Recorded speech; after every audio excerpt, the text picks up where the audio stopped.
Musta on pitkään tuntunut nyt tässä useamman viikon siltä, että elämän kanssa tietyllä tavalla, mun taiteen kanssa tietyllä tavalla, mä oon jotenkin vähän hukassa.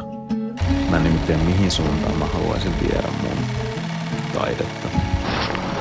Kai sitä vois sanoa, että kaitaa jotain dokumentaarista kuvaamista. Tuntuu niinku, että elämä olisi vähän niinku joka paikassa tietyllä tavalla. Vähän niinku all over the place.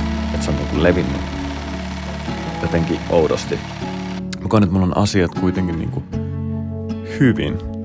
Mulla on paljon ystäviä mun lähellä. Mulla on elämässä paljon asioita, mistä mä tykkään ja mitä tykkään tehdä. Mutta silti mulla on semmonen tyhjyys mun sisällä, joka ei vaan niinku lopu millään. Luovien asioiden tekeminen on vapauttavaa ja koen, että se on mun semmonen elämän eliksiiri, millä mä elän ja millä mä voimistun. Mut on luotu tekemään luovia asioita ja mä en pysty elämään ilman sitä.